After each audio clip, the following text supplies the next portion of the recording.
নমস্কার বন্ধুরা, এই সপ্তাহের কর্মসংস্থান পেপার অর্থাৎ 12ই জুন থেকে 18ই জুন 2021-এর কর্মসংস্থান পেপার নিয়ে হাজির হলাম। বন্ধুরা, এই সপ্তাহের কর্মসংস্থান পেপারে দেখতে পাচ্ছেন বায়ুসেনায় 334 অফিসার, 44 অফিসার, 28 সায়েন্টিস্ট এবং রেলে দেখতে পাচ্ছেন 1071 এক্সিকিউটিভ।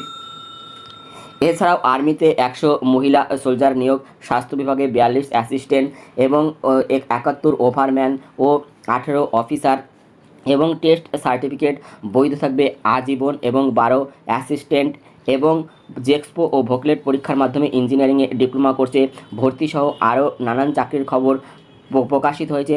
সমস্ত খবর দেখার জন্য ভিডিওটি স্কিপ না করে সম্পূর্ণ দেখবেন এবং যারা এই চ্যানেলটিকে প্রথম দেখছেন তারা অবশ্যই এই চ্যানেলটিকে সাবস্ক্রাইব করে পাশে থাকা বেল আইকনের অল নোটিফিকেশন বেলটি অন করে রাখবেন, কারণ আমাদের চ্যানেলে সবার আগে কর্মসংস্থান, কর্মক্ষেত্র এবং কর্মসংস্কৃতি ব্যাপারের আপডেট দেওয়া হয়। তাই অবশ্যই আমাদের চ্যানেলটিকে আপনারা সাবস্ক্রাইব করে রাখতে পারেন। এই সপ্তাহের প্রথম খবর, বায়ুসেনায় 334 অফিসার গ্রাজুয়েট ছেলেমেয়েদের জন্য।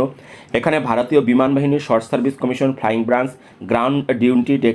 গ্রাউন্ড ডিউটি নন টেকনিক্যাল ও ফ্লাইং ব্রাঞ্চে এনসিসি স্পেশাল এন্ট্রি অফিসার পদে 238 অবিবাহিত তরুণ তরুণী নিচ্ছে। কারা কোন শাখার জন্য যোগ্য? ফ্লাইং ব্রাঞ্চ, মোট অন্তত 60%, 3 বছরের গ্রাজুয়েট যোগ্যতা, মোট অন্তত 60% পে, ইঞ্জিনিয়ারিংয়ে ডিগ্রি, বিই বিটেক কোর্স পাশটা যোগ্য, সব ক্ষেত্রে উচ্চ মাধ্যমিকে ফিজিক্স এবং অঙ্ক বিষয়ে পাস নম্বর পেয়ে থাকতে হবে। শূন্যপদ 96টি। এরপর হচ্ছে গ্রাউন্ড ডিউটি নন টেকনিক্যাল ব্রাঞ্চে নেওয়া হবে এইসব শাখায় অ্যাডমিনিস্ট্রেশন, মোট অন্তত 60% নম্বর পেয়ে 3 বছরের গ্রাজুয়েট ছেলেমেয়েরা যোগ্য। দৃষ্টিশক্তি দরকার, প্রতি চোখে 6/9 অথবা চশমা পরে 6/6 পর্যন্ত সংশোধনযোগ্য। রং চেনার ক্ষমতা থাকতে হবে। CP1 এখানে শূন্যপদ। পার্মানেন্ট কমিশনের ছেলেদের জন্য 10টি, শর্ট সার্ভিস কমিশনের ছেলে মেয়েদের জন্য 42টি। এডুকেশন মোট অন্তত 60% নম্বর পেয়ে যে কোনো শাখায়। এখানে দেখতে পাচ্ছেন পোস্ট গ্রাজুয়েটরা আবেদন করতে পারবে। উচ্চ মাধ্যমিক ও ডিগ্রি কোর্সে অন্তত 60% নম্বর পেয়ে থাকতে হবে। দৃষ্টিশক্তি দরকার, ভালো চোখে 6/9 ও খারাপ চোখে 6/18। রং চেনার ক্ষমতা দরকার। CP3 শূন্যপদ। পার্মানেন্ট কমিশনে 4টি, শর্ট সার্ভিস কমিশনে 17টি। এরপর আছে গ্রাউন্ড ডিউটি টেকনিক্যাল ব্রাঞ্চে নেওয়া হবে এই সব শাখায় অ্যারোনটিক্যাল ইঞ্জিনিয়ারিং, ইলেকট্রনিক্স, ফিজিক্স ও অঙ্ক বিষয় নিয়ে উচ্চ মাধ্যমিক পাশরা ওই দুই বিষয়ে প্রতিটিতে অন্তত 50% নম্বর পেয়ে থাকলে যোগ্য। এছাড়াও নিচের এই সব ট্রেডে মোট অন্তত 60% নম্বর পেয়ে 4 বছরের ডিগ্রি বা integrated post graduate course pass হতে হবে।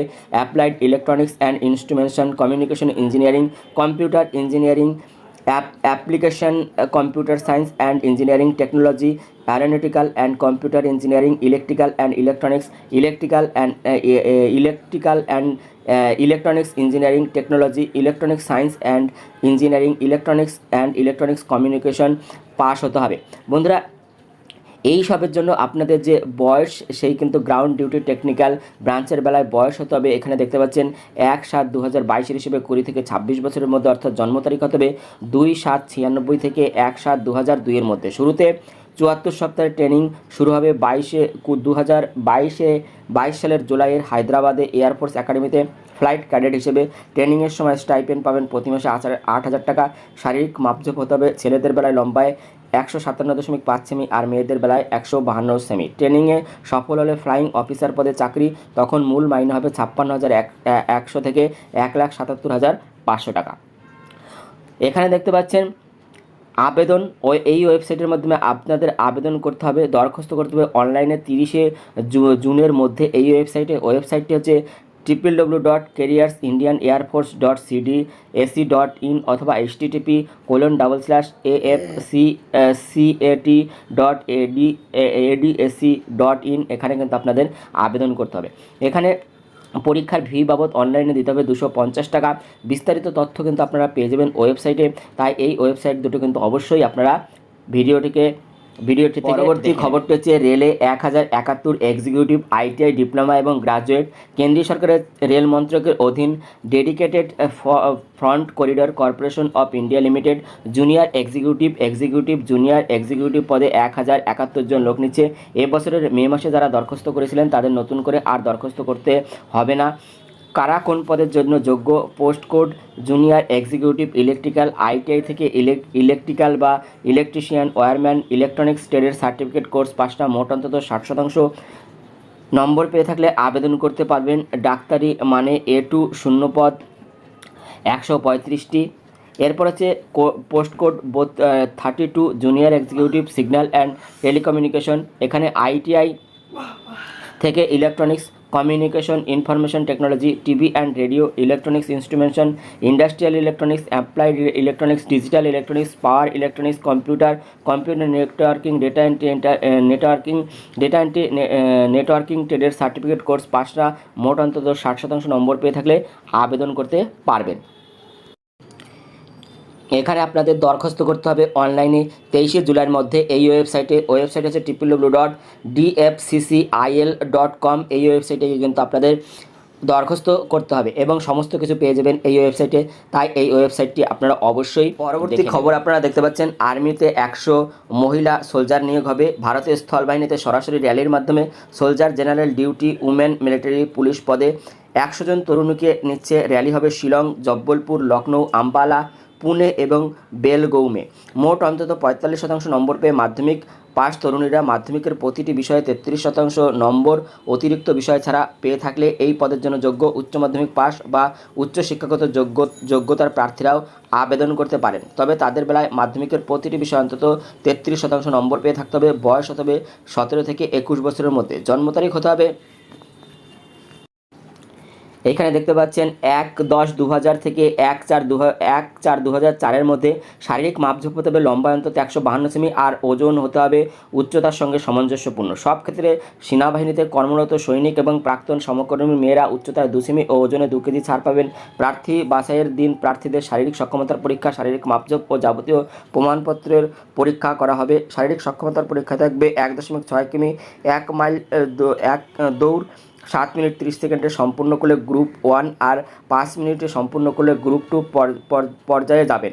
এছাড়াও 10 foot long jump, 3 foot high jump দিতে হবে। তারপর হবে লিখিত পরীক্ষা। কবে কোথায় পরীক্ষা হবে তা জানানো হবে। প্রার্থী বাছাইয়ের দিন সঙ্গে নিয়ে যাবেন নিচের এই সব প্রমাণপত্রগুলো: গ্রেজুয়েটেড অফিসারের প্রত্যয়িত করা 3 কপি জেরক্স, শিক্ষাগত যোগ্যতা সব সার্টিফিকেশন, সব registration certificate, admit card, marksheet ও বোর্ড সার্টিফিকেট, গ্রাম সরপঞ্চ বা গ্রাম প্রধান বা চেয়ারম্যানের দেওয়া গোল স্ট্যাম্প মারা লেটার হেড, 6 মাসের পুরনো ক্যারেক্টার সার্টিফিকেট।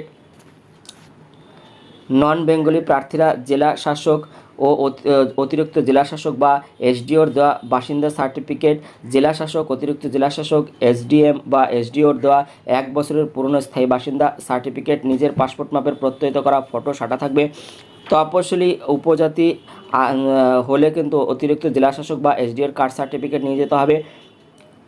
এখানে দেখতে পাচ্ছেন শারীরিক মাপঝোপ এবং শারীরিক সক্ষমতার পরীক্ষা সফল হলে ডাক্তারি পরীক্ষা, তারপর হবে লিখিত পরীক্ষা। নেগেটিভ মার্কিং আছে। মেধা তালিকা তৈরির সময় বোনাস নম্বর হিসেবে পাবেন প্রাক্তন সমরকর্মীদের মেয়ে, যুদ্ধে নিহত সৈনিকের মেয়ে, প্রাক্তন সেনাকর্মীর বিধবা স্ত্রী হলে, প্রাক্তন সেনাকর্মীর বিধবা স্ত্রী হলে 20 নম্বর, এনসিসি সার্টিফিকেট পাস হলে 5 নম্বর, বি সার্টিফিকেট হলে 10 নম্বর, সি সার্টিফিকেট পাস হলে লিখিত পরীক্ষা দিতে হবে না।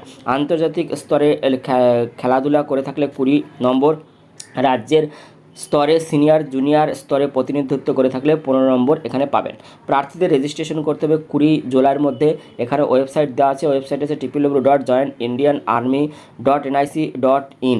এখানে গিয়ে কিন্তু আপনারা সমস্ত কিছু দেখে নিতে পারবেন। পরবর্তী খবর, cement 44 officer, cement corporation of India লিমিটেডে ইঞ্জিনিয়ার এবং অফিসার পদে 44 জন লোক নেওয়া হবে। এরপর আপনারা দেখতে পাচ্ছেন 28 সায়েন্টিস্ট, এখানে bureau of Indian standards scientific B পদে 28 জন লোক নেওয়া হবে এই সব শাখায়, সিভিল ইনস্ট্রুমেন্টেশন, এনভায়রনমেন্টাল ইঞ্জিনিয়ারিংয়ে।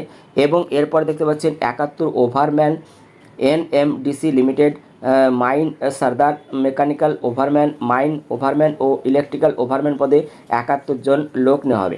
বন্ধুরা, এই 3টি নিয়োগ সম্বন্ধে বিস্তারিত জানতে হলে আমাকে আপনারা কমেন্ট করুন, আমি কিন্তু ভিডিও বানিয়ে দেব। পরবর্তী দেখছেন স্বাস্থ্য বিভাগে 42 অ্যাসিস্ট্যান্ট, কেন্দ্রীয় সরকার স্বাস্থ্য ও পরিবার কল্যাণ দপ্তরের অধীনস্থ national board of examination junior assistant, senior assistant ও জুনিয়র অ্যাকাউন্ট পদে 42 জন লোক নিচ্ছে। কারা কোন পদের জন্য যোগ্য? এখানে জুনিয়র অ্যাসিস্ট্যান্ট যে কোনো শাখায় উচ্চ মাধ্যমিক পাশরা যোগ্য, কম্পিউটারে Windows, networking, operating system, LAN architecture সংক্রান্ত কাজে দক্ষ থাকতে হবে। শূন্য পদ 30টি। সিনিয়র অ্যাসিস্ট্যান্ট যে কোনো শাখার গ্রাজুয়েট ক্ষেত্রে আবেদন করতে পারবেন।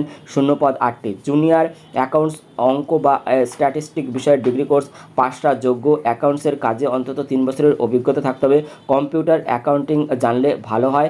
ওপরের সব পদের ক্ষেত্রে বয়স হতে হবে 18 থেকে 27 বছরের মধ্যে। এখানে দেখতে পাচ্ছেন তপশিলীরা 5 বছর, ওবিসিরা 3 বছর বয়সে ছাড় পাবেন। প্রার্থী বাছাই হবে কম্পিউটার বেস টেস্টের মাধ্যমে। পরীক্ষা হবে 20 সেপ্টেম্বর। প্রশ্ন হবে এইসব বিষয়ে: general intelligence and reasoning, general awareness, English comprehension ও কোয়ান্টিটিভ অ্যাপটিটিউড। এরপর স্কিল টেস্ট। দরখাস্ত করতে হবে অনলাইনে 15 জুলাই থেকে 14 আগস্টের মধ্যে। এই ওয়েবসাইট হচ্ছে www.natboard.edu.in। এখানে পরীক্ষার ফি বাবদ দিতে হবে 1500 টাকা।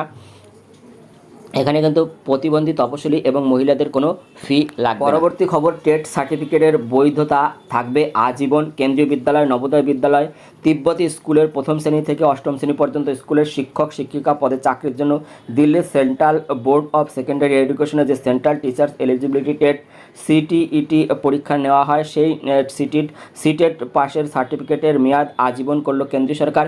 কেন্দ্রীয় শিক্ষামন্ত্রী রমেশ পোখরিয়াল নিশঙ্ক জানিয়েছেন, এতদিন পর্যন্ত সিটেট পাশের সার্টিফিকেটের মেয়াদ ছিল 7 বছর। এবার থেকে ওই সার্টিফিকেটের মেয়াদ আজীবন করা হলো। এনসিটিইর 2011 সালের নিয়ম অনুযায়ী 2011 সাল থেকে যারা এই সিটেট পাস করেছিল তাদের মেয়াদ যেমন আজীবন করা হলো, তেমনি যারা এবার সিটেট পাস করবেন তাদের মেয়াদ আজীবন করা হয়েছে। কেন্দ্রীয় বিদ্যালয়, নবোদয় বিদ্যালয়, তিব্বতী স্কুলে চাকরির জন্য সিটেট পাস করা বাধ্যতামূলক। এই সিটেট নেওয়া হয় 2টি পর্যায়ে: 1ম শ্রেণী থেকে 5ম শ্রেণী পর্যন্ত স্কুলের বেলায় আর 6ষ্ঠ থেকে 8ম শ্রেণী পর্যন্ত স্কুলের বেলায়। নতুন নিয়মে 2011 সালের পর থেকে একবার এই সিটেট পাস করলে আর নতুন করে সিটেট পরীক্ষা দিতে হবে না। ওই পাস করা সিটেট সার্টিফিকেট দেখালেই শিক্ষক শিক্ষিকা হওয়ার সুযোগ পাবেন। অন্যদিকে কেন্দ্রীয় শিক্ষামন্ত্রী ভারতের সব রাজ্য ও কেন্দ্রীয় অঞ্চলের শিক্ষা দপ্তরকে নির্দেশ দেন, কেন্দ্রীয় সরকারের সিটেট এর মতো রাজ্য সরকারের নেওয়া সিটেট সার্টিফিকেটের বৈধতা আজীবন করতে হবে। পশ্চিমবঙ্গ সরকারের প্রাইমারি টেস্ট ও আপার প্রাইমারি টেস্ট পরীক্ষা নিয়ে থাকে। প্রথম দিকে কিছু প্রার্থীদের টেট পাস সার্টিফিকেট দেওয়া হলেও শেষমেশ সবার টেট সার্টিফিকেট দেওয়া হয়নি। রাজ্যে কয়েক হাজার টেট পাস প্রার্থীদের নিয়োগের আশায় বসে আছে। অনেক প্রার্থী টেট পরীক্ষার মেয়াদ 3 বছর ছাড়িয়ে গিয়েছে। কেন্দ্রের এই নির্দেশ মেনে রাজ্য সরকার টেট সার্টিফিকেটের মেয়াদ বাড়িয়ে আজীবন করলে বহু টেট পাস প্রার্থীদের চাকরির সুযোগ পাবে। পরবর্তী দেখতে পাচ্ছেন, জেক্সপো ভোকলেট পরীক্ষার মাধ্যমে ইঞ্জিনিয়ারিং ডিপ্লোমা কোর্সে ভর্তি। Paschimbanga polytechnic, civil, electrical, mechanical, electronics, telecommunication, computer science, survey engineering, photography, printing, computer engineering, telecom engineering সহ ইঞ্জিনিয়ারিং বিভিন্ন শাখায় ডিপ্লোমা কোর্সে কয়েক হাজার সিটেট ভর্তির জন্য জয়েন্ট এন্ট্রান্স জেক্সপো 2021 আর ইঞ্জিনিয়ারিং ও টেকনোলজি 3 বছরের ডিপ্লোমা ল্যাটারাল এন্ট্রি কোর্সের 2য় বর্ষের ভর্তির জন্য জয়েন্ট এন্ট্রান্স ভোকলেট 2021 পরীক্ষার জন্য দরখাস্ত নেওয়া হচ্ছে। এই নিয়োগের জন্য আপনাদের এই ওয়েবসাইটে গিয়ে 30 জুনের মধ্যে অনলাইনে আবেদন করতে হবে। ওয়েবসাইট হচ্ছে www.wbscte.co.in। এই ওয়েবসাইটে গিয়ে কিন্তু আপনারা আবেদন করতে পারবেন। এখানে পরীক্ষার ফি বাবদ দিতে হবে 400 টাকা। কন্যাশ্রী প্রার্থীদের 250 টাকা। Net banking, debit card, credit card, ইউপিআইতে জমা দিতে পারবেন।